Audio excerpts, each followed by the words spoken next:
call to order. Chairperson Ferguson. Here. Member Bagwell. Present. Member Mayhorn. Here. Member Molina. Member Wells. Here. A quorum is present. Okay, great. Thank you. Public comment. We don't have any public, but There are no callers on the line at this time. okay, thank you. I forget if there is no public. Do I need to read this or not? No. No. Okay, good.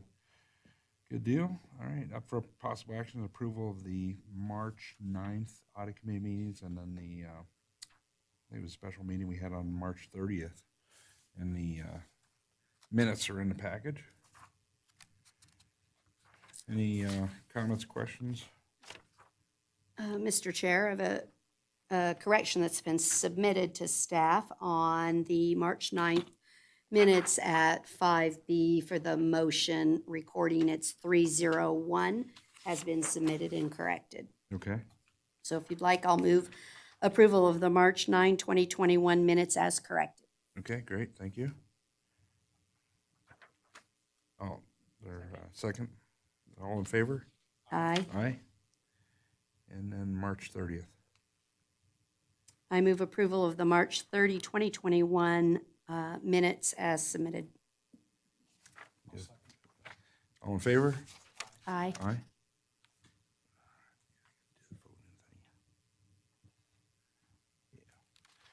Okay, great. And back. All right, agenda items, possible agenda item 5A, up for possible action, discussion, and possible action regarding the revenue and accounts receivable internal audit and recommendations.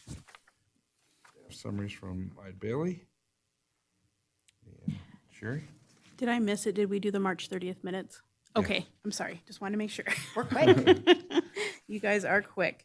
Okay, so the final audit project in the 21-year plan has been completed. I believe Audrey Donovan and her team are on the phone to help us go through the revenue and accounts receivable audit and their recommendations. She's on the WebEx. Excellent. Thank you, Sherry. And thank you, Audit Committee Chair and committee members. I want to state that this citywide revenue and accounts receivable audit was a carryover from FY 18 to 19. I mean, it really came at a good time to hit that before this end of fiscal year. But what we did was we looked at the revenue capture and the collection processes. We identified all the major sources of revenue with Sherry's help within the city, including those that are paid directly through third parties. We also looked at and assessed how revenue was collected and recorded through the Tyler system, accounting system. And additionally, we determined the entities responsible for ensuring controls over the revenue sources, which is primarily accounting, treasury, and individuals over the various departments that we looked at, such as landfill. I will go ahead and turn it over to Nick Sidikovic, who is a manager on this engagement, and have him walk you through the report, if that's okay with you, if you had any questions or specific comments before we turned it over. Good afternoon, everybody. Audrey, do you want me to give a little background? Yes, please. Okay. Based on city's methodology, we focus on the mostly year-end transactions that are for cutoff, primarily for transactions recorded receipts, revenue receipts recorded in the months of July and August. Our scope was we focus on the cutoff to ensure that cities, accounting and finance have followed the procedure to record accounts receivable as well as revenue. Within those 2 months, there were approximately transactions for a total of approximately $11 million. Our methodology resulted in about scope of 52%, a little over half of that amount. We looked at various departments, receipts, and again, focusing on landfill and building services, and a good majority of it receipts recorded by Treasury Department. As a result, we did not find any significant issues. The two findings in the report were identified low and medium risk. The only one that's really worth, I guess, at this point discussing, this can open item, is in the landfill, a accounts receivable area where we identified transactions for 4 months that need to be corrected. And it's just a reclassification of the accounts receivable to the correct accounts. And that was at least partially related to Munis ERP system functionality or limitations in it, which was being corrected. But we tried to specify as much as possible in the report of what we found. In that space as well, there was about a little over $400,000 of accounts receivable that pertained to fiscal year 2020 that was not recorded at year end, but it's in the pipeline to be corrected and reclassed to the correct accounting period. And the second issue it's not even issue, it's more of an observation, if you will, in regard to the monitoring process and updated batches, specifically Tyler case sharing system batches. And through talking to the key folks in Treasury Department, we've already discussed that and made a recommendation, and they implemented a process improvement into the existing internal control already. So there's not much to be done going forward. It's considered remediated, at least on our end. With that, I'd like to open session for any questions and follow-up inquiries, please.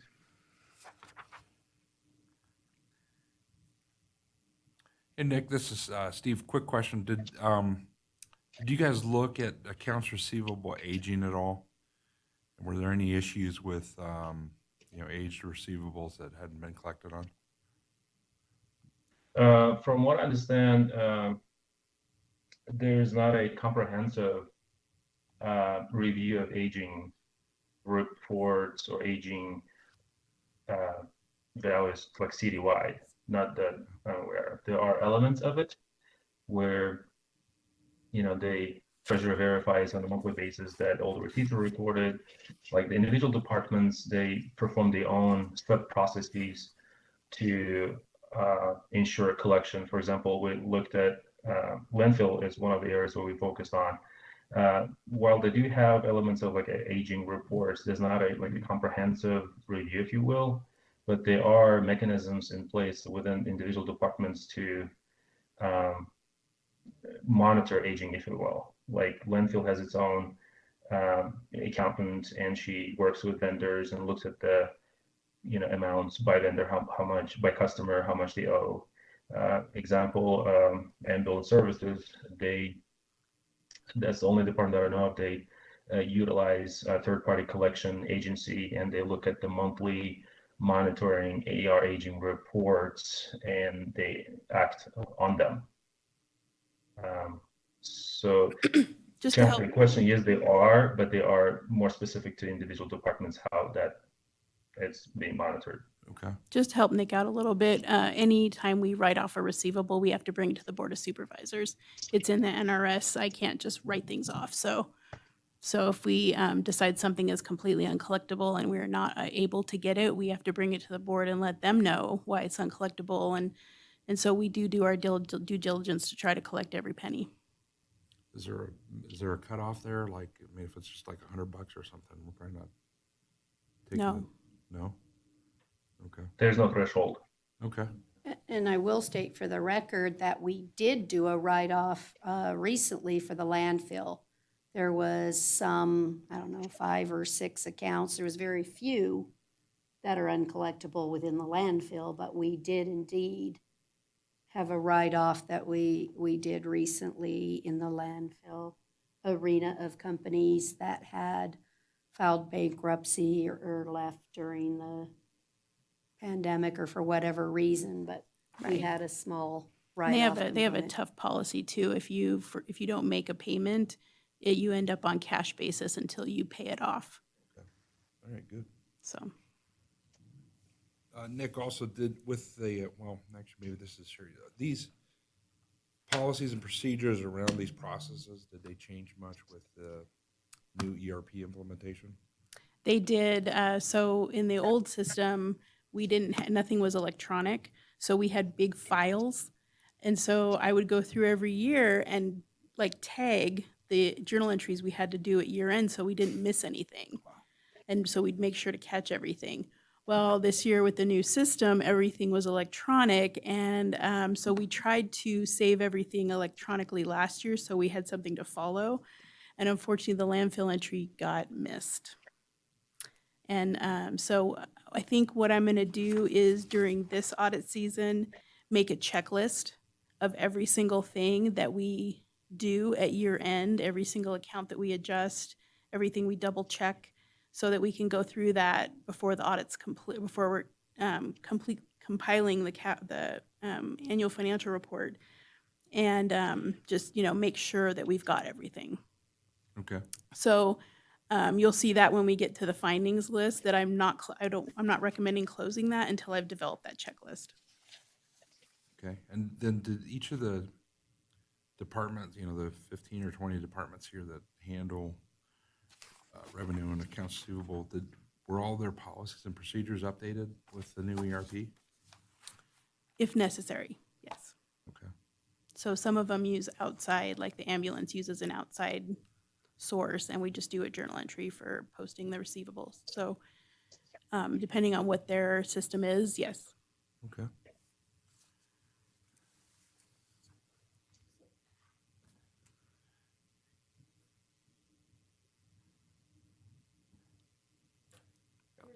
Microphone on the side of your. Top right corner. It's on now. This is Jim Wells. I have a couple of questions. First is did the audit look at the full accrual of receivables for the proprietary funds, so the ambulance fund, the utilities funds? Did you look at whether or not the procedures were appropriate for full accrual basis for the various funds that are required to be so? And then second, on the landfill, is the $422,000 material in regards to either the general fund as a whole or the landfill revenue individually? Oh, those are directed at me Okay. or the auditors? Whoever has the right answers. Okay. I can elaborate and go ahead.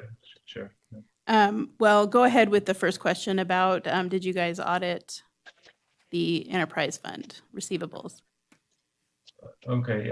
You mentioned, if I heard you correctly, full accrual. I'd like to reiterate that for governmental accounting, governments do not use full accrual. They use what they call modified cash basis, or sometimes you hear terms modified accrual basis. Not for proprietary funds, they don't. Enterprise funds are full accrual. The ambulance fund, the landfill, or the water and sewer, those are proprietary funds. They use full accrual accounting. We audited, we looked at the, AR and revenue based on city's methodology. In our understanding, we documented like on page 1, just one paragraph. Shares as expert on overall accounting finance, you can speak better to that. But based on our understanding, how we looked at their processes, how they record cash and revenues, as aligned with the methodologies and processes that we described in our report. So from what I know, at least per our understanding, city has 60-day collection period to record at year end, all those receipts received after June 30th of each year, like in July and August, to make sure they record AR and revenue for them. But throughout the year, they receive and record cash as they are received in respective months. So Sure, you can. for Yeah. the enterprise funds, the utility billing system does record everything back to the appropriate year. And we do a big receivable entry at the end of the year. In addition to landfill, where we usually do the large entry, which we missed this year, but we usually do a large entry to capture the 7/1 billing that is for June.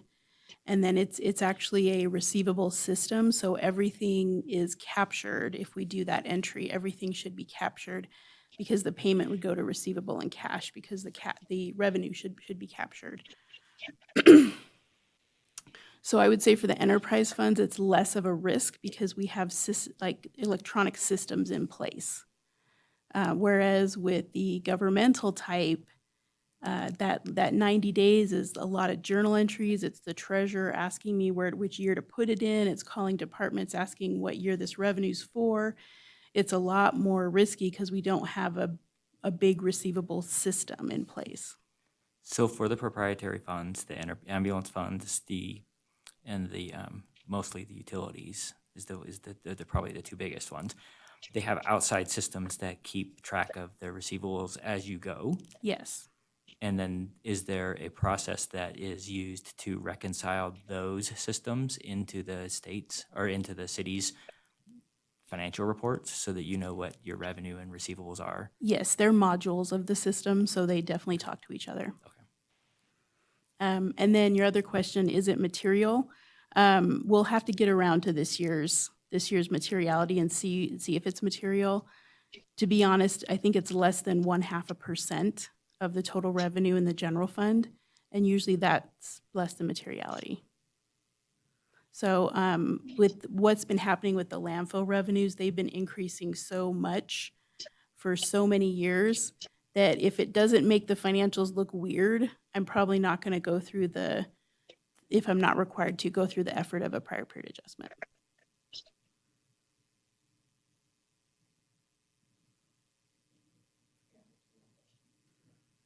So mine's a general question.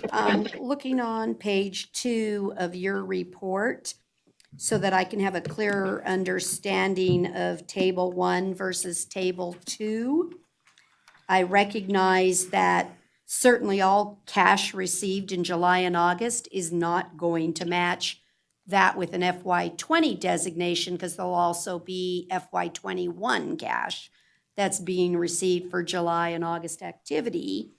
I think what surprised me, unless I'm misunderstanding though, Table 1 was all cash. Is that correct? I knew you were going to catch this. See, ahead. I'm pretty on this, huh? I'm like, so how can all cash be less than the FY20 designated cash? I'm having a hard time. I expected it to be the other way around. So with Tyler cashiering, we actually figured it out late in the year. We figured out that you can open a batch the night before and then post it the next day, and it'll end up in last month's batch where it needs to be. But if you wait until or in this case, September 1st, and you open that batch, there's no way to move it back to the previous month. So what happened is the C-tax, the motor vehicle fuel tax, all those large taxes that we receive that come in on 9/1, they opened the batch. It ended up being in 9/1, but we booked it as a receivable because we knew that was July or June revenue. money. Right. So that's why, I mean, that's over $4 million. So that's why there's a huge transparent difference between what they pulled up in Tyler cashiering for July and August and what we actually booked for receivables. Because what we actually, we should have had them pull through September 1st for Tyler cashiering, because that would have shown you that C-tax and the extra $4 million that would have been in that top table. Mm-hmm. So I knew you were going to catch that. See, Because it looked I'm weird to me actually too. paying And attention here. So maybe just a question for the auditors. Well, normally I don't want to pick apart your report. The report really will stand for the test of time, and I don't believe that the note is sufficient. If I'm asking the question, I think, well, maybe there isn't other people like us in this committee that will actually read this, but do you think we could update the note better? Because I could not, I read it trying to tell me the opposite. I want to cover the issue, and I want the note to cover the issue. to explain it better. Do you think we could have a better note to determine why table 1 is less than table 2? We could definitely do that. It's a good observation. And actually, Sherry and I, we discussed it briefly on modifying that note. There's a little bit more detail than goes to it. We kept the note generic. We can definitely improve it. We just didn't want to. The reason we left it generic because we didn't want to introduce too many facts that might confuse the reader, especially if it has, it might have to do with a timing cutoff or some kind of a system error. So we didn't want to imply or insinuate that there might be something wrong there. But we can definitely work on modifying the wording on note 1, if that helps. And we can work with Sherry on that, on the appropriate verbiage, because she's a subject matter expert in this. And I could ask the rest of us if you feel the note should be improved. I just think it leads the reader down completely the inaccurate assumptions, and so I would feel more comfortable if the note was revised. The rest of you? Yes. Yes. Yeah, and Okay. Nick, is it fair to say then with basically the in-transit items, tables 1 and 2 should equal, right? No. Oh, Because you're No, going to have 'cause 21 transactions in the Table cash. 1 is all of what we processed in Tyler cashiering for July and August. So some of those revenues should be July and August revenues. Right. okay. So what? Should have the been bigger number. Table 2, right. So table 2 is what we recorded as a receivable back to the prior year. So table 1 should be bigger. But what I'm saying is that table 1 doesn't include the C tax and the motor vehicle fuel taxes that actually posted on September 1st. But we did catch those properly and put them back to the proper year. The I mean, receivable $4 was million correct. would be a material adjustment. So I would be in trouble if I didn't do that. Maybe the note for table 1 would simply add the definition of the amount to say that systemically it was actually September 1, and there's 4.2 million, so that when you add whatever the actual number is, then the tables would appear proper to me. Yeah. Like I Got it. said, I'm like, boy, I'm having a tough time. Yeah, See, I I knew you were actually going to read catch every that. single number, every single anticipated impact. So I would just be more comfortable, even if the note just included that September 1 transactions of 4.2, whatever it is, were properly reflected in table 2, but table 1 didn't catch it because of a timing of September 1, something Okay. of that nature. Yeah, I'll work with the auditors to update that. Is that okay, guys? Yes. Auditors? I think that's good. Yes, yes. Okay. You guys good?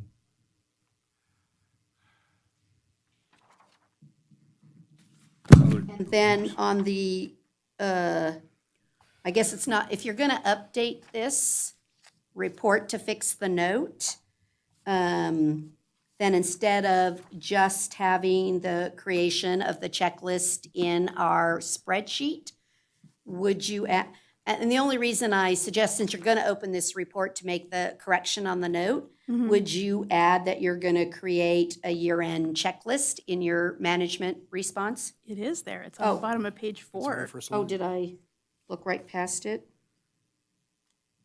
Record the 18 land. of the finance It's on department the will add a management checklist response. for all year-end journal entries. The landfill and will ensure that the associated payments are recorded. Am I just looking right past it? It's management's response. Page 18. Okay, finance we'll add a checklist. Yeah. Okay. To ensure the accuracy. Okay.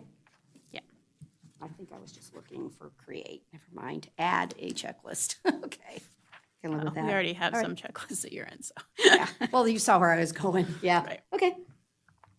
Hey, Sherry, for the current and prior fiscal years, have shorter and long cash been material? You know, Which, I'm sorry, what kind of cash? Short and long cash?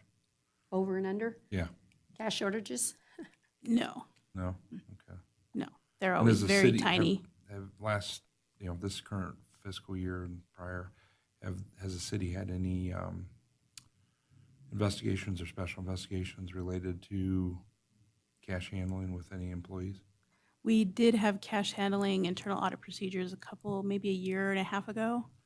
They just did a big cash handling procedures. Yeah, the audit. I'm just saying, do we have we ever had any identified issues with cash? No. I mean, if we go back 10 years, we did have an issue with the sheriff's department, but that was 10 years ago, and we prosecuted the full extent of the law, and we take it very seriously. Okay. So, Okay. And then back to Nick, and when you guys, I don't remember if this was in scope, but did we look at any possibilities, with checks that the company or that the city's receiving, and any issues with, kiting or anything like that on deposits? Yeah. that was out of scope. No, that was not in scope. That's more like a forensic type of accounting / auditing. I know what you're talking about, but no, it was not part of our procedure. Probably could have been or part of scope. the cash handling audit. That was, like you mentioned, a year and a half ago, but, okay. Thank you. You guys got other questions? Okay. All right. Do you So want me with- to bring this back, or do you want to accept it with the added note correction, or how? With a no correction, it doesn't need to come back. They just Okay. So we need a motion, right? Yeah. Okay. I move to approve the revenue and accounts receivable internal audit report with a correction to note 1 that staff and the auditor can work out, and direct staff to work on the recommendations as discussed. All in favor? Aye. Aye. Okay.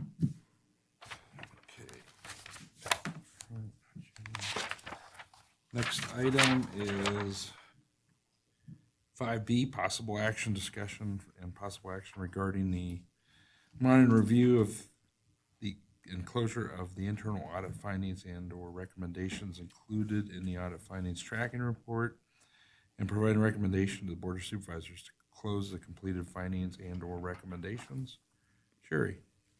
Thank you. First, I want to apologize for making this way more complex than it needed to be. I have not had a chance to go to the board and close the March items. It's year end. I'm negotiating with unions. We're negotiating with insurance companies. We're doing the budget final augmentations. I just haven't had time. And so they are going to go to the board on 7/1, but I wanted to bring today's items on 7/1 as well. So on the summary on the first page, I did make an error. On the first page is kind of a big picture look at where we are with the closure of items. And so because you guys closed them the last meeting, but I haven't taken them to the board yet, theoretically, they're still open. And I shouldn't have changed it, but I did on the social media study. It should be only 1, 2, and 9 have been closed by the Board of Supervisors. All the rest are open. And then I should have changed some dates on the audit committee approval. So I made this way more complicated than it needed to be. I'm very sorry. You're just seeing if we're paying attention. Like, did we already do this? Yeah, I really do apologize. So basically, anything that has a Y and is green in the findings and corrected column was approved to be closed at the last meeting. If it has an asterisk, a Y, and an asterisk, then we're talking about it at this meeting. And I'm so sorry this got so confusing. So what I'm looking at recommending on the social media is items 5 and 6. They have completed those policies. They're approved and in place. And I have the dates there in the status comments. The rest of the items have been closed except number 13, and that's a chief information officer issue. So when we get a new chief information officer in place, we will discuss with him how to move forward on that.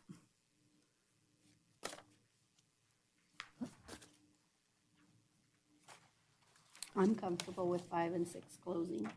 Those two. Okay.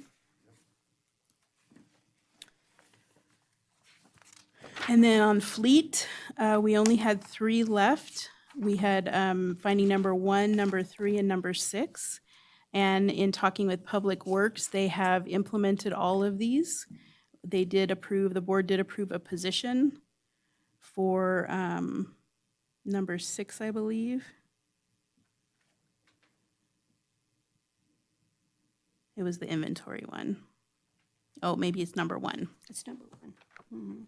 It's number 1, yeah.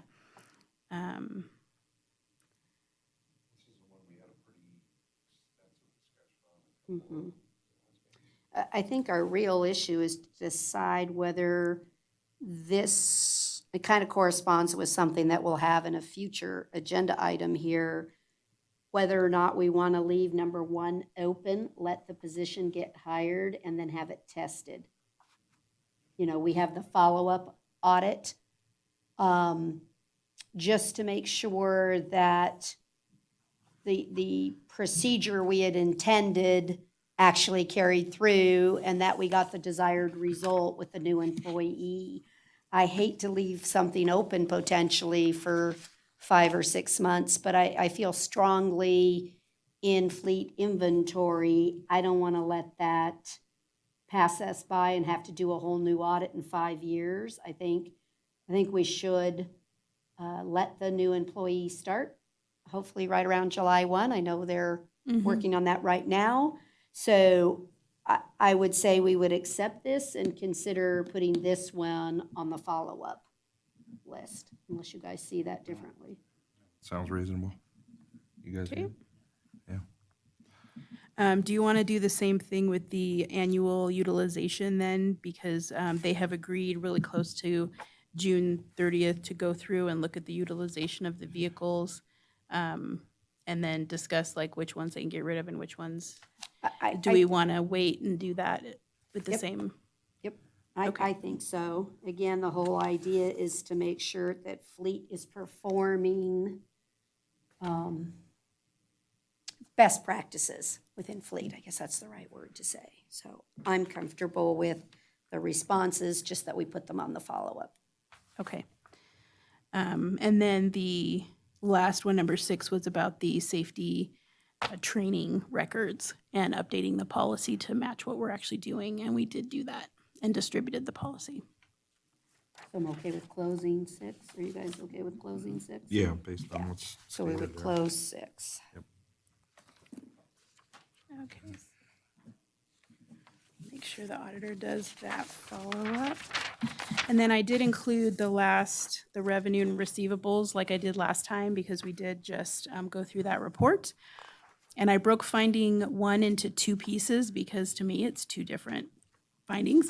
The first one, like I said, I'm gonna create a checklist, but it'll be over the course of preparing for the financial audit. So I'll hopefully be able to close that next time.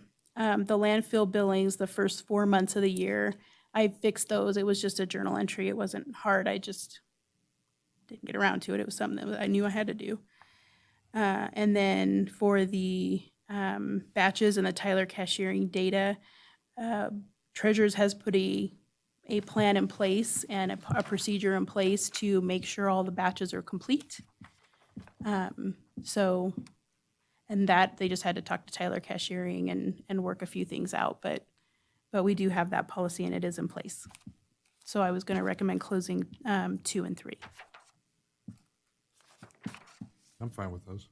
Any issues with it? So, yeah, because we were leaving 1A, the Yes. newly created report. Yes. The checklist. Yes. Okay, perfect. So just to recap, that's social media 5 and 6, fleet management just 6, and then the revenue and receivable audit 2 and 3, correct? Okay. Sounds good. Do we motion that? If you look at the little iPad up on the right, Yep, I got it fine. I did have one question. At the last meeting, there was a comment that the treasurer was going to restart the audits that week. Yes. Do you know that that happened? Yes, Okay. Thank you. it did. Thank you.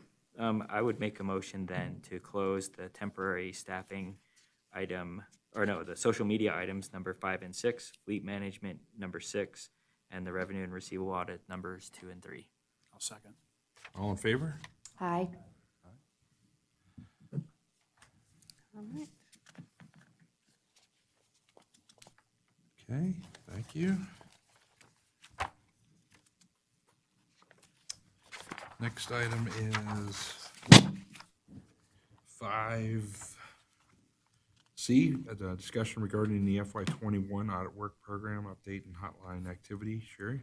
Yeah, I'm going to pass this right to Audrey. Okay. Thanks, Sherry. Hi, everyone again. So I want to start with the FY21, our budget to actual, what the internal audits were that we have delivered to date. We had on the plan to deliver the citywide revenue and accounts receivable audit, which we just did in this session. We had vehicle fleet, which we did in the session prior to this, which I believe was in March. We had the IT vulnerability audit, that's the pen testing and scanning, that was delivered in November of last year. We also conducted the 2021 risk assessment for the FY21-22 annual audit plan, which we will discuss after this. That has been completed. We performed some follow-up work and little to no activity on the fraud, waste, and abuse hotline. That brings us to about 6,000 shy of our budget of 110,000. So budget less 6, which I know Sherry put on there as an action item to, this is later that we can discuss. But just wanted to let you know that we have completed all the activities that we said, and we have done that within our budget. Great, thank you. The second item was on the fraud, waste, and abuse hotline. And this last 6 months has been the most interesting that I've seen in the fraud hotline database. No activity related to Carson City, but a lot of activity of fraud going around in various activities that were reported through the fraud hotline. So it was a lot of activity, but nothing related to Carson City. Rather, there was a lot of fraudulent unemployment claims that came through the fraud hotline. There was a fraud instance on somebody's credit card, their debit card, as well as credit hitting people's credit reports that were not done by them rather than an anonymous person. Rent payments that weren't being accepted by their landlords or various locations. And then lastly was another bank account fraud. So there was a lot of activity. Well, at least we know the public and the employees know where the fraud hotline is, I guess. That's true. They know where that number is, I suppose. Is there a mechanism on your fraud hotline to refer them to the correct fraud hotlines? Because there are, like, especially unemployment, there's directly another place to call. And there's also a state fraud hotline too that actually will investigate certain things. So there's a state fraud hotline for any activities that relate to the state. And then there are certain things like unemployment that have their own fraud hotline. So is there a way that you're making sure that these people know where to go? Because they're not, obviously some of these people are not going to the right place. Yes, and that is an excellent question, and one in which I researched as well to ensure that the individuals who wanted follow-up and closure on their reports, yes, they've all been provided additional resources. For instance, the credit report with fraudulent activity, they were provided information for the Greater Nevada Credit Union, so they could work with them to freeze their account or correct the incident that's on their account. So each one has had corrective follow-up. Yeah, the fraud hotline goes directly to the auditors, so nobody at the city really knows what's going on until they let us know. Which is how it's designed to be. I may call. And that because- actually is designed internally with the system called Lighthouse. Right. The auditors, myself, and my team are not the ones that have reached out to these individuals to direct them to the right place. The fraud hotline themselves have provided them with additional resources to help them meet the intent of their needs, but clearly it's not Carson City related. So Oh, they good. provided them with additional information. Great. Great. I'm surprised we don't get more with all the auto warranty, student loan, all those, all the hundreds of calls everybody gets every month from. Microsoft and Apple. Yeah, somebody hacked my Apple account supposedly from some email address that, yeah, exactly, so. All right, thanks, Audrey. Mhm. Let's see. 5D, possible action, discussion and possible action to identify, discuss, and provide recommendations to the Board of Supervisors on projects to be performed by the internal auditor for the period ending June 30th, 2022. Believe it or not.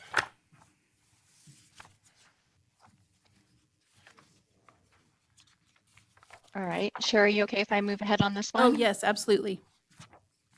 Excellent. All right. Yes, our annual risk assessment was completed, and like the years prior, we have reached out to the heads of the departments. We included all of our past internal audits, findings, recommendations, those recommendations or risks that had not been mitigated were included in that risk profile. We also did some benchmarking, talked to the external auditors, a number of risk assessment activities that went into building out the list of potential internal audits this year. There was some turnover, so there were some changes kind of midstream as to what one of these engagements would look like, and that was around the insourcing and outsourcing of the building divisions activity, which we'll get to. There was turnover there with Lee Plemmel resigning and Hope Sullivan taking over that position. So we tweaked that objective just a little bit. And if you're okay, I'd like to go into the FY 21-22 proposed internal audits, unless you guys have already looked at this and maybe want to focus on specific questions. The only highlight areas really that I want to focus on are the IT vulnerability follow-up, the IT vulnerability audit phase 2, and the end user and wireless vulnerability assessment. At one time, these were all combined into one large internal audit engagement, and this was scoped out with James Underwood.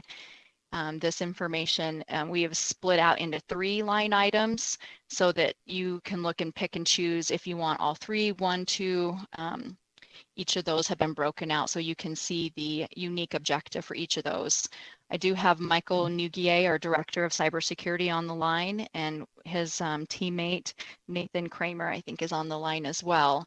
So if you'd like, I can go through each of these audits and their objectives and address any questions. Yeah, that'd be helpful, thank you. Excellent. All right, so the first one here is on the citywide payroll process. This is one that we scoped out directly with Sherry and her department, accounting and finance.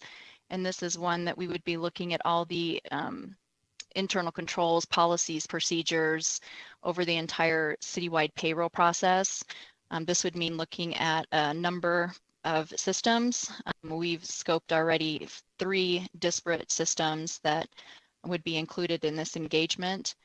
We're going to assess the adequacy and functionality of the payroll system related to all the IT controls. And so that would be times 3, or depending on how many systems, but right now we know of 3. We're going to identify opportunities where there may need to be improvements for payroll controls and help the city address those control gaps and inefficient or design issues that may appear in this engagement. And then lastly, we'll just determine whether improvements already planned by management are going to be sufficient to address any issues, if any, that come up on that. We've budgeted $28,000. We anticipate about 215 hours to execute this engagement. And this would be one that we would like to kick off right away, given audit committee's approval.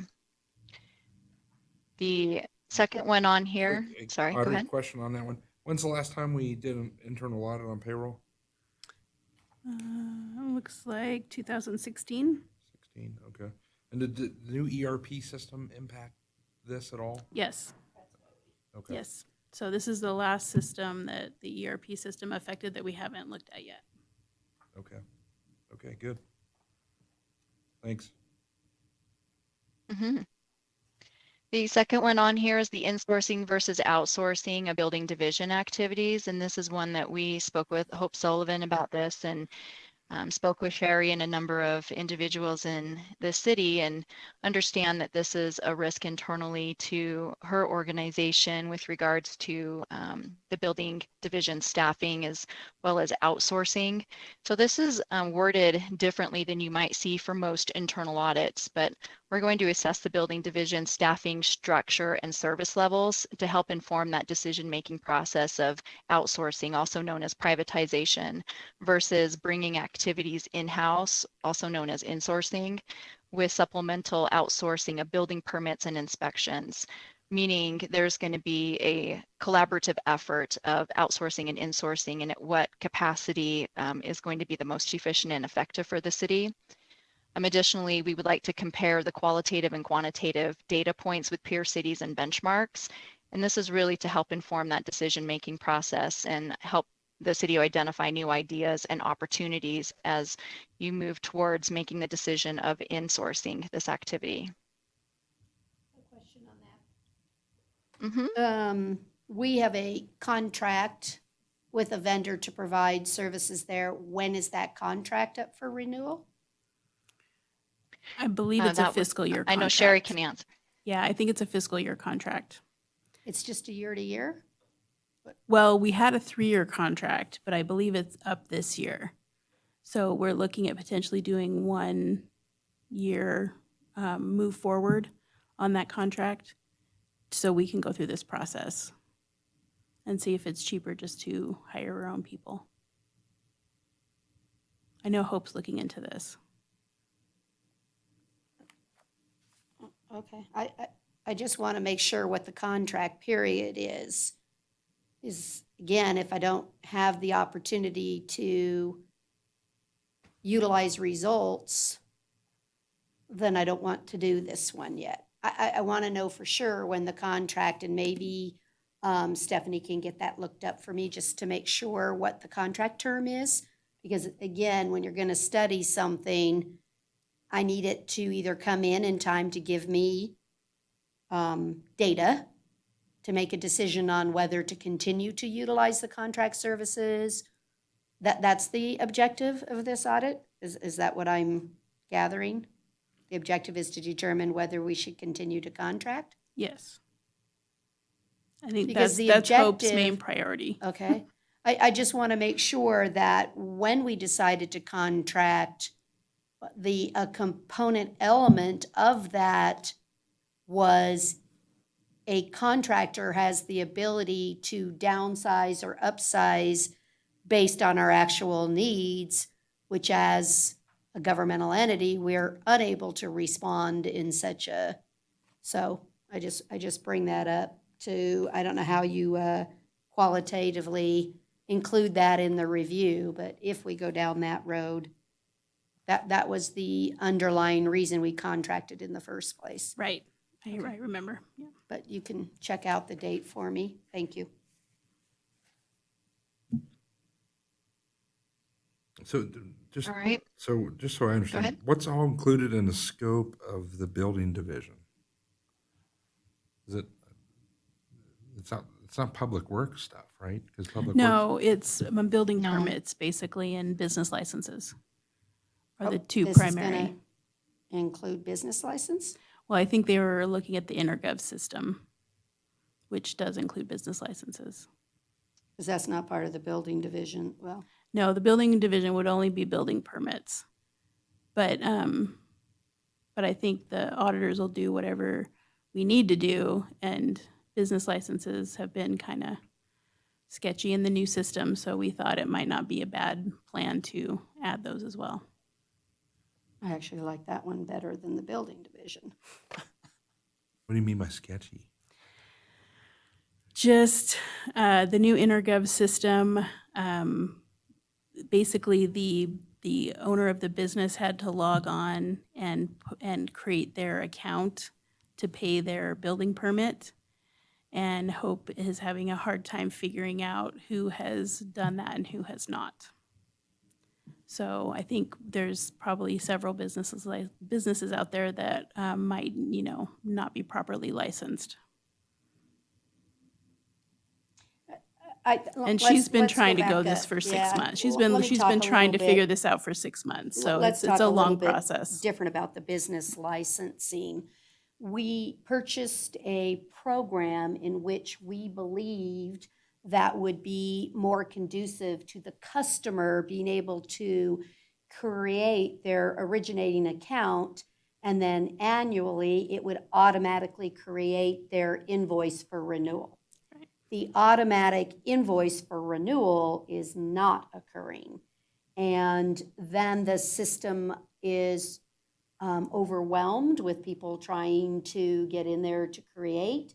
And it, I believe, ended up being a much more manual process or workflow of the staff than was anticipated.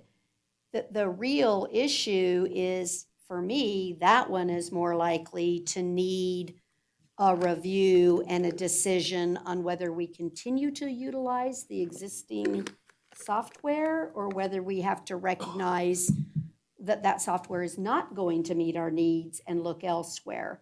But again, I don't have the answer on our contract, so I can't fairly do that. But I would think having an independent review of the business license system is a very important thing to give us a business decision.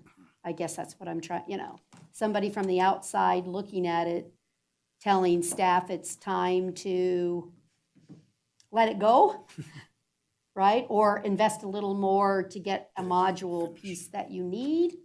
I'm not sure. So maybe the deputy city manager has an answer for me on the contract. Thank you, Stephanie Hicks, Deputy City Manager, for the record. So it looks like that contract is renewable, or pardon me, is valid until September of this year, September 2021. So at that point, we'll have an opportunity to bring a new contract forward, and that could be just for a 1-year period if that's agreeable. Who's the contract with right now? Charles Abbott. Charles what? Charles Abbott. Okay. Sorry. Okay.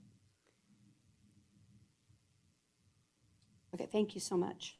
Yeah, I don't know, Audrey, in other cities that you've audited, have you guys audited something like this before? Yeah, this is an area that we have performed in the past with municipalities outsourcing services. They realize later that the outsourced entity may not have been meeting the performance objectives or the mission, vision, and intent. The whole gist of going to Charles Abbott was with that flexibility of resources. We may not be seeing that is happening. Their customer service and their evaluation of their performance measures are done by them, not an independent entity. So it's really difficult to see the truth, or that sounds bad. It's nice. It's better to have an independent source to verify customer service and performance measures rather than have it come directly from your third-party entity that's providing these services. But yeah, we've done these engagements in the past and they have been quite fruitful. In this case, Hope is looking to bring in an augmentation kind of aspect where she wants to augment with internal staff and not directly 100% pull away from Charles Abbott, but that's the intent eventually, is to have it all in-house. Typically, and when we have a relationship with like this with a vendor, does the city set up like service level agreement metrics that the vendor has to meet and report out on? So I believe That is correct. Yeah, but I believe the only metric is the size of the permits and the dollar amount, because we get a percentage of that permit and they get a percentage of that permit.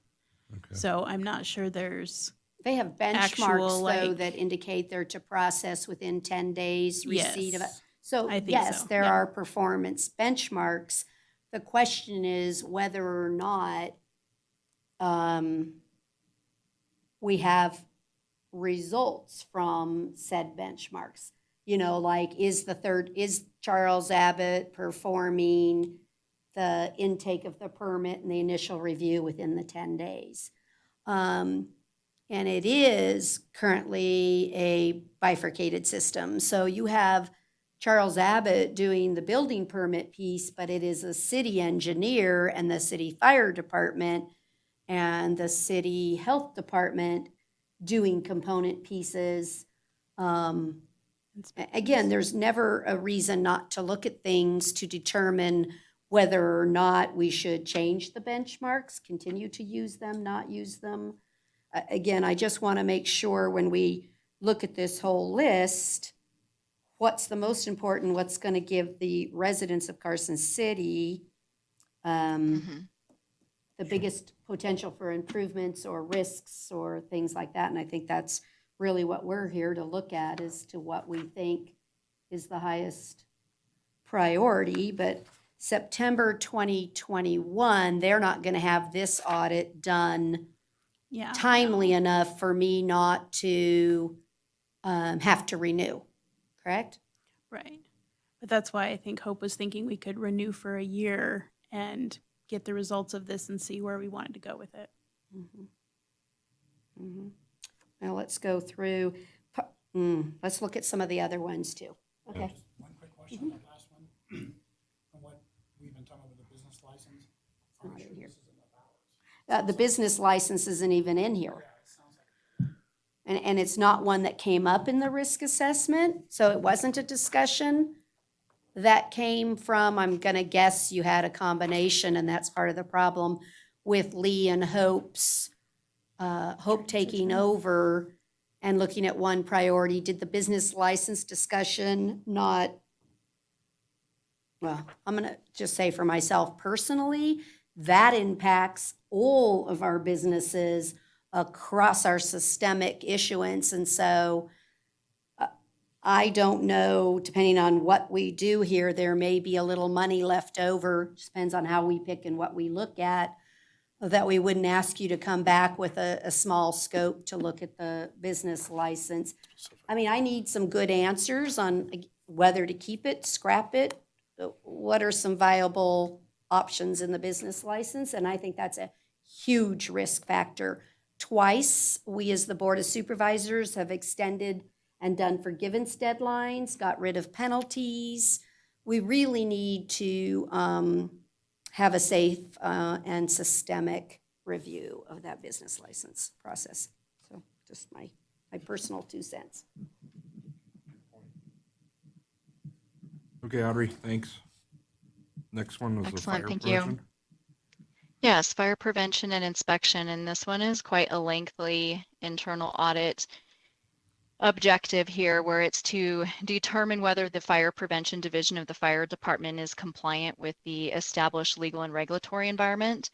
It also is going to consider and the 5 components thereafter. Like I said, this is quite large, but determine whether there are adequate controls to ensure effective and efficient fire inspection program.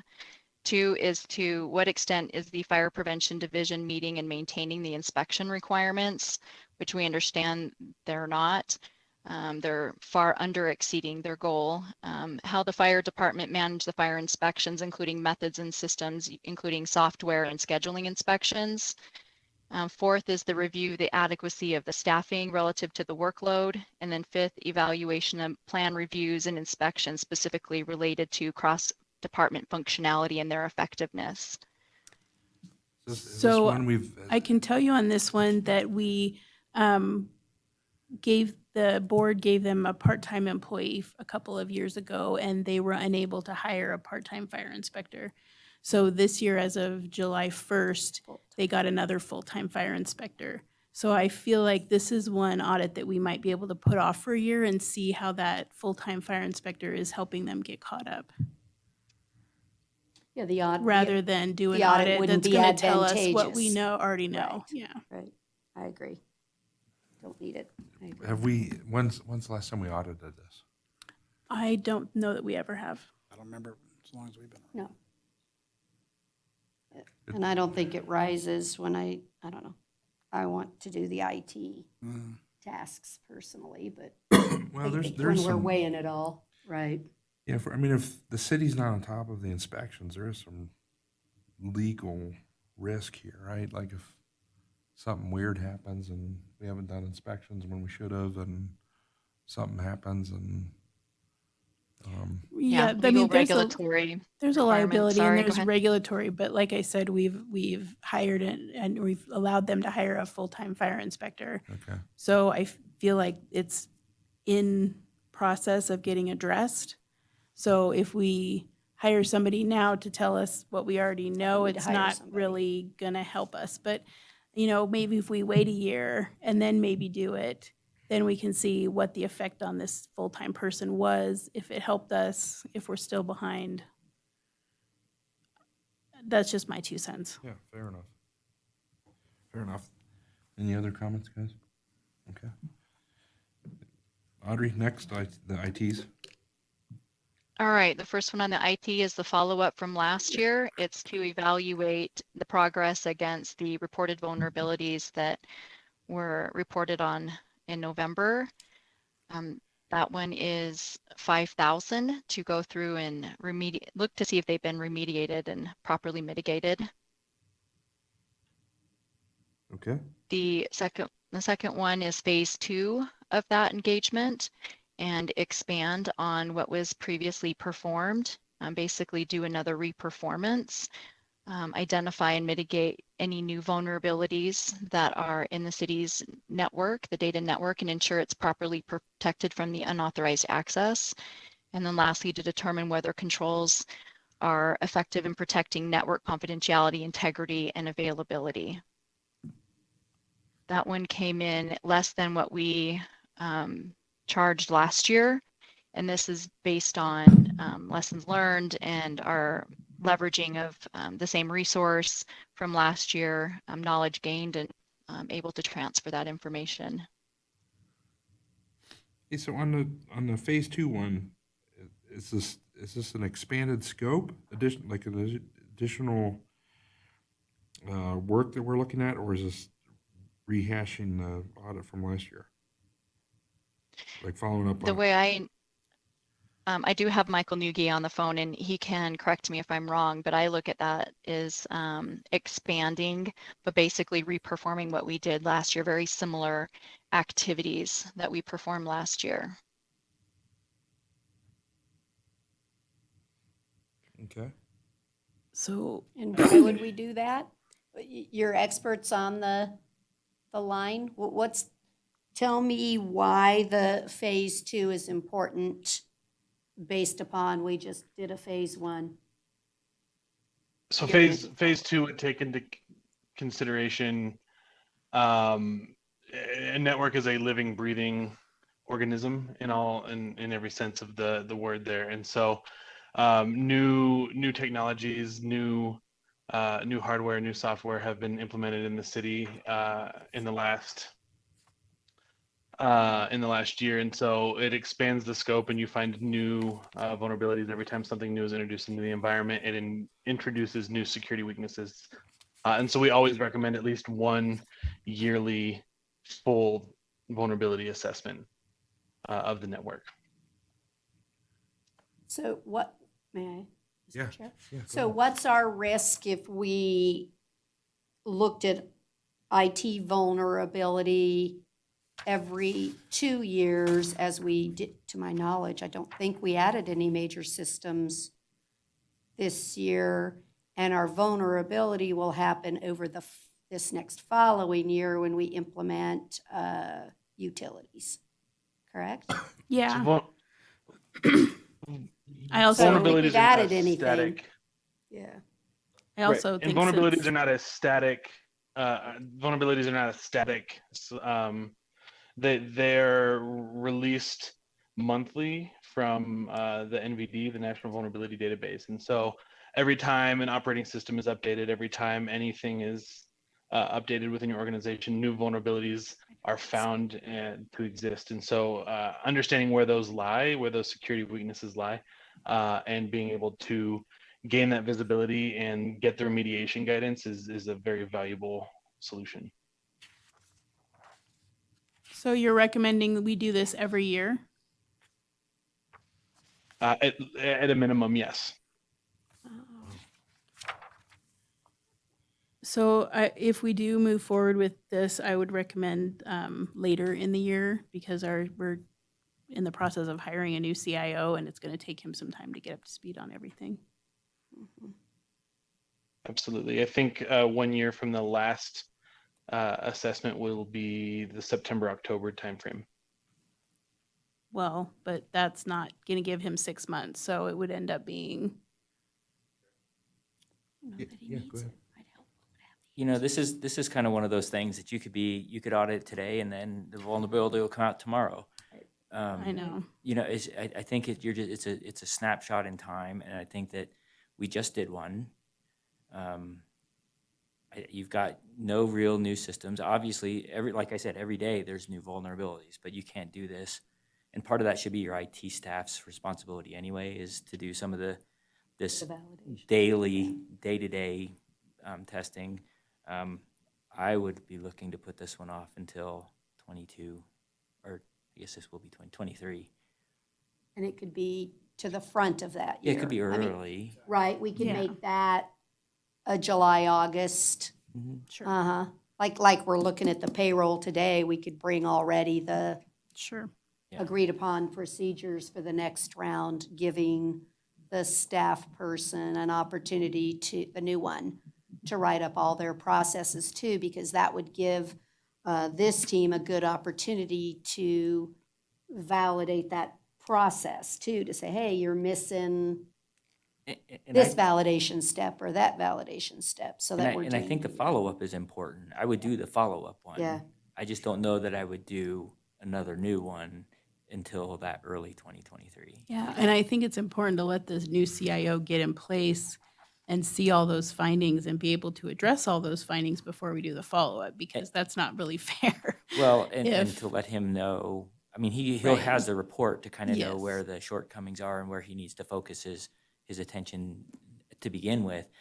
And then at some point during the year, we need to see, you know, because the CIO is one person, and obviously Right. there should be things going on even with a CIO transition. So Yeah. I don't know that matters as much on the follow-up. It certainly would if they were going to do a new one, but the follow-up, I mean, we could do it at any time. I'm not suggesting we do it right now, but I can see that one being maybe a year out from the last one. So late this calendar year, early next calendar year. Yeah, okay. Yeah, thank you. Audrey, the next one's grants. There was actually another IT one, which was the end user and wireless vulnerability Oh, okay. assessment. And that one is to perform testing to assist the city in identifying and mitigating end user vulnerabilities. The testing would include endpoint security assessment, meaning user workstations, both remote and on-site, and wireless security assessment for corporate and guest networks. Go ahead. Michael, was there anything you wanted to add to that? No, not particularly. I think, I guess, to add to the wireless security assessment, that's to test and validate that there is a proper segmentation between the two networks, since the guests utilizing any network are not able to access resources on the internal network. And so that's the big value add there. The endpoint security assessment takes into consideration the massive transition to work from home and work from remote locations, and so it identifies the risks involved in the last year and a half's transition to a more remote workforce, and what security implementations have been put into place and how they stack up against a real world adversarial perspective. So that was actually going to be my question. Is this focused on the remote work from home piece? And he just answered that question. So Was any of this done in phase one in last year's IT audit? Was it any No, of the it was not. endpoint? It was not included. Okay. Yes, I mean, it sounds fairly important. And it's not a huge project, so seems reasonable. Next one's grants. Yeah, this one is obviously not to duplicate any work that the external auditors have done, but to determine whether the city's financial control framework and the related internal controls are effective and efficient to manage grant activities, particularly for the CARES Act funding, the FEMA funding, and the funding associated with COVID-19. And then to determine whether city grants are in compliance with terms and expenditures for those that were in scope that we would test. And that one is budgeted for 28,000. Jerry, how is the administration over these different, CARES and FEMA and COVID stuff coming in? How have We you guys track them had- all the same way with a grant number in our financial system. Okay. So I don't have a problem with them doing this audit. I think it makes sense because we are doing it differently now in the new system, but we're still tracking revenues and expenses. It's just using a grant number as opposed to an account number, because we used to use a special GL account number, and now we've got a grants ledger, if you will, subledger. Okay. What do you see as the risks here? I don't see a whole lot of risk because they do the CFA audit every year and they look at our big grants and we get findings over that. So I don't see a big risk here, but if you guys want to go for it. I see it more for setting up in case we start getting more and more grants, we're ready to keep it going and keep it clean. That's the way I read it. So maybe I need a little clarity. To me, the process is more advantageous for you to help the city make sure we don't violate the ARPA funding mechanisms, that there's a concurrence before we spend, than you helping us determine questioned costs or inappropriate expenditure. I think for me, the American Recovery Plan is a much more broad definitions, and to ensure that the city is going to expense it pursuant to one of the approved categories and that it's going to pass external audit is something I'm much more interested in, because I think that we really have a pretty good process in the standard grant reporting, because usually it's a specific project, a specific activity, you did it or you didn't, you make sure that the administrative costs or the things are in the right periods and you don't charge to a grant something that shouldn't have been, and that it follows, federal law. But I think I'm more concerned in the new American Rescue Plan that it's a much more broad grant and you think you can drive a truck through it and everything will work, but I'm not so sure about that. So That's a great suggestion. Is that something you can help us with, Audrey? Yeah, that's one we're doing for another entity as well here locally in Denver, that we would be able to streamline the process and method. It's a very large bill. It's over a 500-page bill, and there's a lot of nuance within that, but we do have a lot of subject matter expertise within Eid Bailey that could come in and get that baseline set and get you information that you needed. well, and I think I'm also interested in all of the compliance. I think, like you said, that act is so huge. What I don't want to do is miss a reporting period, or again, is there a template that could be produced so that, and checklists so the staff can comply? Like, I think we have a report due and we haven't even figured out how we're going to spend it yet. But I think we have a report due, I don't know, the end of August or somewhere. So I'm really very interested in giving our grant staff help in this particular case more in that direction than you determining whether we had a good framework. It's like, no, help us with the framework on this particular one. Yes, So go I'm ahead, Jen. hearing that systems may not be in place or systems are in place. It's more assessing the framework of how funds are being recorded in the system and that you're expending the funds accordingly in alliance with the compliance. I guess I would need to scope this out more with Sherry and understand, Sherry, are systems in place to handle ARPA funding and the city strategy for distributing and the use of the funds? Do you Yes, do we you have have all that the in systems place? in place. Okay. I think it's more a question of what that 500-page bill says we can use it for. Wow. And any And- tricky Okay. compliance. And any Well, the tricky compliance compliance issue. associated with it, right? Because it's not the standard compliance. It has a lot more little rules. Right. Go ahead, Jim. Yeah, and that was kind of where I was going to go. Grants are getting more and more complex. They're not going to ever get more simple.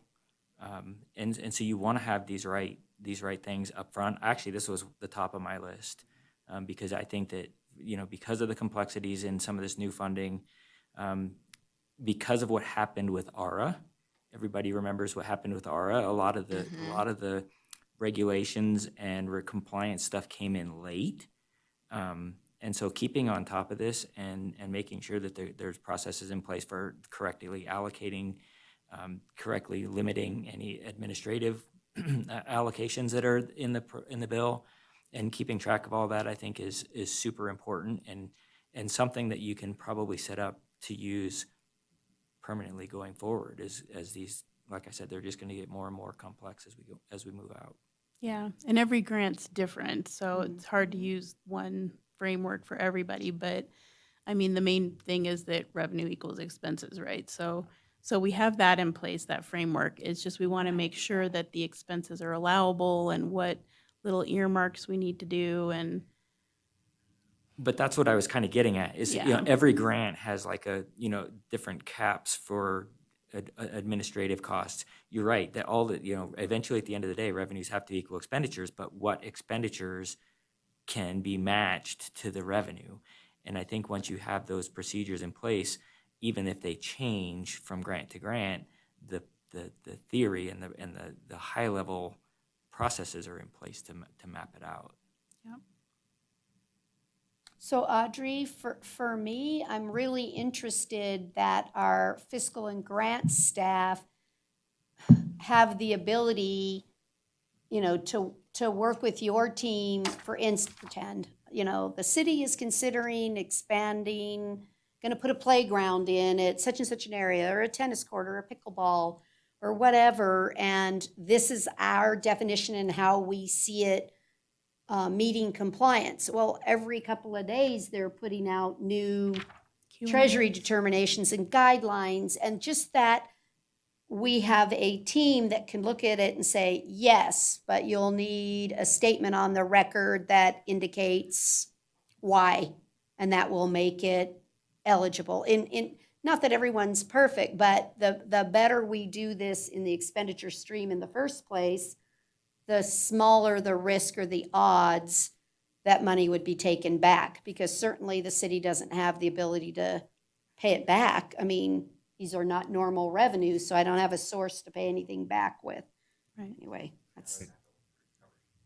Yeah, and that could be arranged where we could have a not to exceed on that relationship, questions that need to be asked in a certain period of time, and the strategy behind that. And this would be billed out at, time and material, not to exceed this amount, this budgeted amount, or what amount you want to set a cap to it. Perfect. Okay. Okay. 28,000 minus 1,400 bucks. So we stay on budget. Never mind. Thank you. All right, and so then any other questions on grants? Nope. Comments? Okay. Follow-up, this one is a minimal amount of time to investigate, confirm corrective action has been remediated. And then lastly, a few hours here in case there's any real follow-up that needs to occur on the fraud, waste, and abuse hotline and resolve those complaints. One item we did not have on here is risk assessment for the next fiscal year and building out the next audit plan.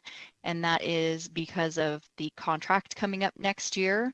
And rather than be presumptuous, we did not add it here. But in the event that that does roll over, it would be good to have funds to do that. What did, how much time did you guys spend on this year's risk assessment? This year's risk assessment, I have that here.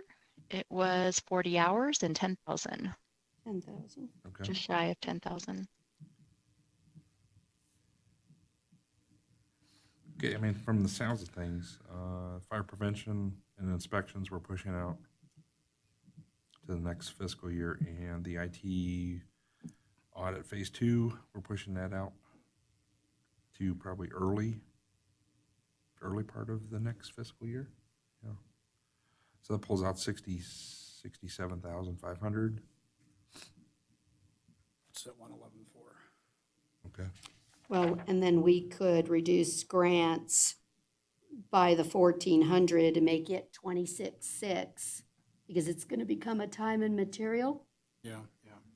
And so it'll be, Make that clean. yeah, and then that gives us our 110. And then certainly, And I can roll forward that $6,000 that they didn't use this year. So we could do 116 if you so choose.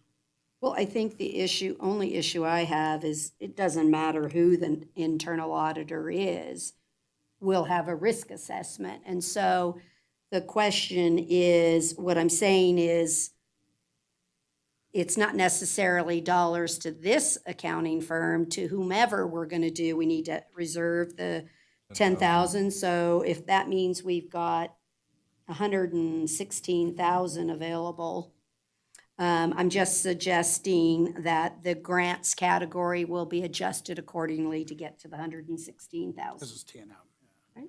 Okay. Okay, And so business license, and I guess No. that's, I want to discuss it with everyone here, whether or not within the building division activity, because they've certainly, put a 310 hours at 40,000. My question is whether or not a portion of those hours could be dedicated to the business license. And how much, and they haven't had a chance to even scope that or to understand it, but I don't know that one's 100 hours or anything, but to really just look at it and help make a third-party decision for us as to the viability of the system. Unless I'm missing something there. Is that something, Audrey, you guys can look at? Again, I don't, obviously, without having the scope, and maybe when you're bringing us procedures on the insourcing, outsourcing, we could look at that. I was thinking that as well, breaking out maybe 20% of this. And when we start building out the audit program and the areas of the risks that you'll see in the audit program as part of that, you'll be able to see we'll be able to tell if there needs to be more than, say, 20% of this time to, say, business license. I think I would be comfortable with something of that arena, that you could look at it and then we could make a decision during that time. Mm-hmm. Go ahead, Jim. So what's the city's procedure for extending a contract? Do you not extend contracts? So is there a way to extend this particular contract, which expires in September, through the end of fiscal year 22 or But for we a can- single we can year? determine as long as the vendor will agree to it, we could negotiate through, I doubt they'll do a 6-month because they're gonna have staffing issues their own selves, but I would imagine it would be a 1-year extension we could look at and then get the results of this and determine what we want to do for the future. That's what I'm gonna guess.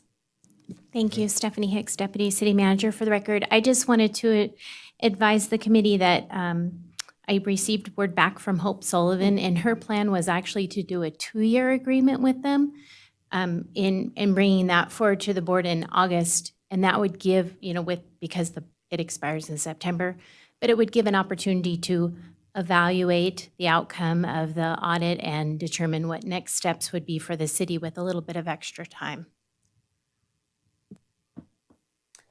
Okay, then I definitely think we can put the business license component in, because if we had to, Push this to 23. well, or at least half, if there was a component piece that we couldn't, well, it depends, because we have a contract problem here too.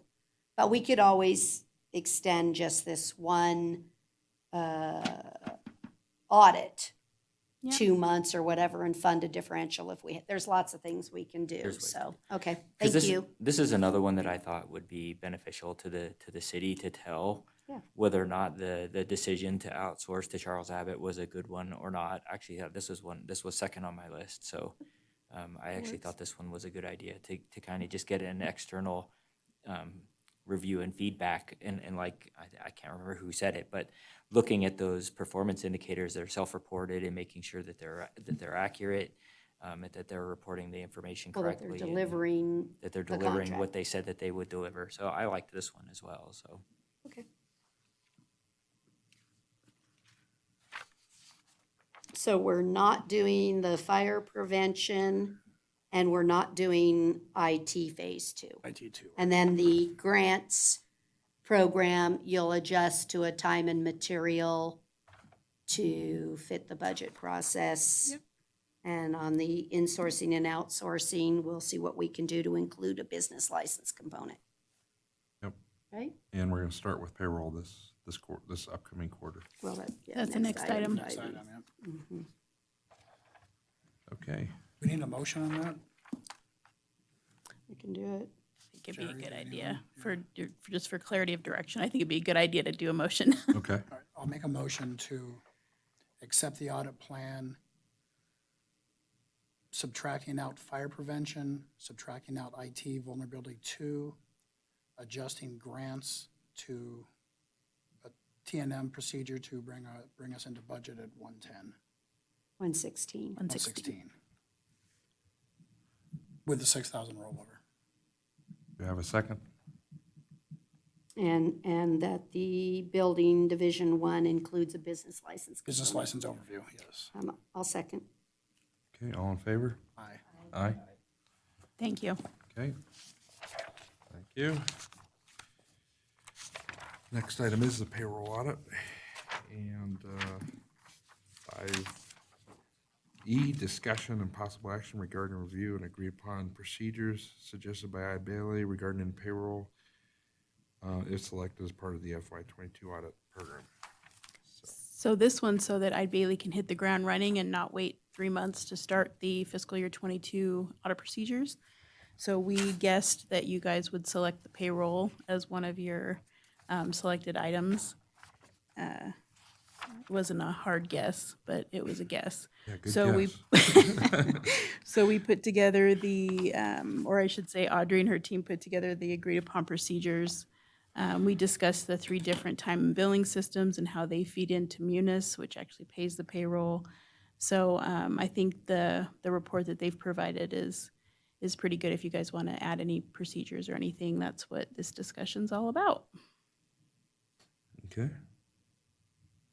And we'll bring the rest of the procedures that you guys want to the next meeting to discuss. Yes, go ahead, Jim. So this actually wasn't on my list until today, when I actually found out that it was new systems, because the auditors look at payroll, because so much of the expenses for the city are payroll. So that's a huge part of the financial and compliance audits, to make sure your payroll number is correct. So it actually wasn't high on my list, and I want to make sure we don't duplicate efforts that are being conducted in the financial audit. So like pulling timesheets, comparing timesheets to that should all be being done as part of your financial audit. And so I would not want to spend a lot of time and effort on those types of procedures, and hit the procedures that are new or that have changed as a result of the system, and making sure that the system is processing the way it's intended to be processed. I can tell you with COVID, the last couple years, they have not done any internal control testing. It's all been walkthroughs, our external auditors. So it does concern me, the fact that we have a new system and it's never really been tested.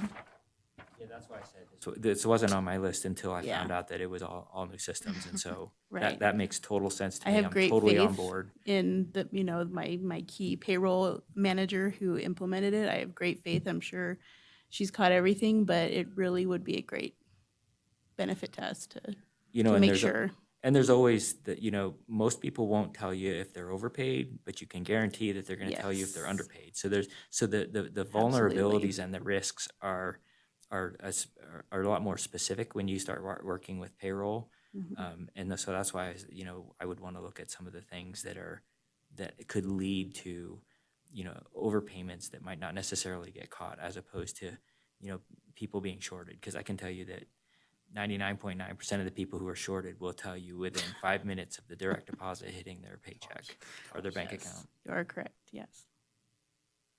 Yeah, and that's a good, just a good point to reemphasize, Audrey, is on any of these programs, when we're doing the internal audit program, make sure that we're not duplicating work with the external auditors. Because internal audit is usually takes it to a whole new level versus external, and making sure that, we've identified all internal, fraud and, risk issues that perhaps are, not within, not material to the scope of the external audit. So just wanted to reemphasize that. And I know I think last time we did payroll audit, we'd also did cross-referenced both name and addresses between payroll and back to the vendor accounts payable files.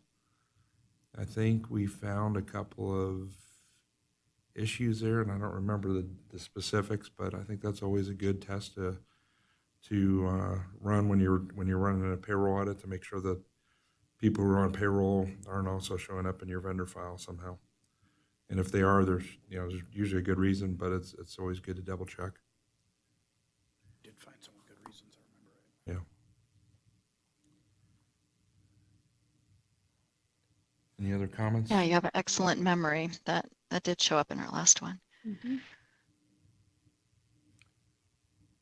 I think that's what teed off the audit on the contractors, right? Because we had contractors that were showing up on payroll and then in the vendor file, and then that's why we took Yes. a look at the contractor agreements.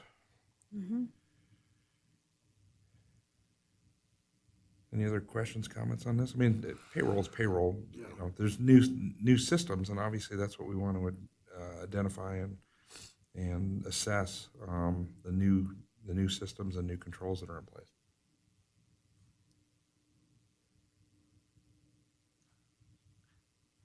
I think that's it.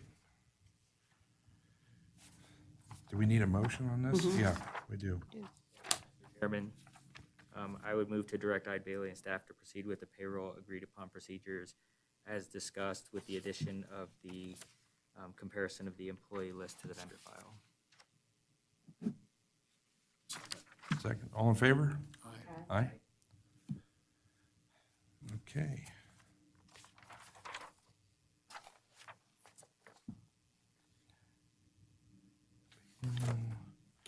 Okay, next item is item 6, future meeting date. Yes. So I guess I think first we should get Audrey's input on the payroll and how long that'll take, and then we can base our next meeting and put together the agreed upon procedures for the next, several items you guys have selected. Okay, Audrey? Sherry, when is the soonest we can kick off the engagement with With payroll? finance, the sooner the better. I'd prefer it didn't go into our financial reporting, so if we can get it done in July or August, that'd be best. Okay. I'll plan to kick it off that first week, depending on people's schedules, with the holiday being July 4th. So that would put us out to as late as October to deliver that report. And if we wanted to meet in September, we could discuss the other audit programs.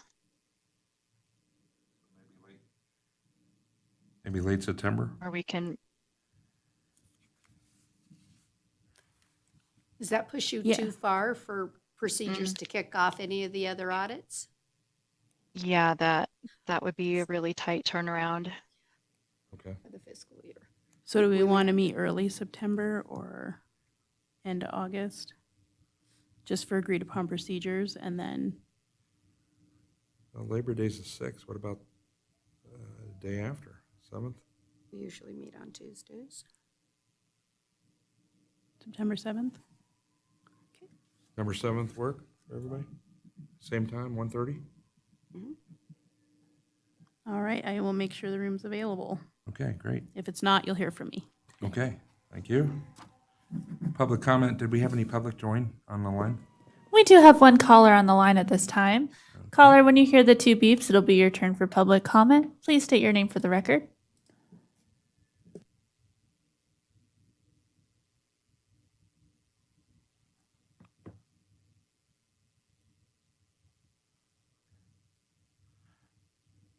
If you're speaking, we're not hearing you.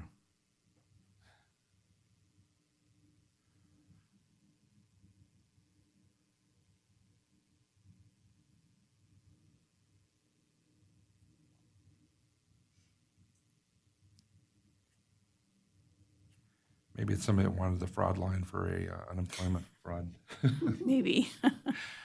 Is anyone on the line? There are no other callers at this time. Okay, thank you. Stage right. So with that, the meeting is adjourned. Thank you. Thanks, everybody. Thanks. See you in September.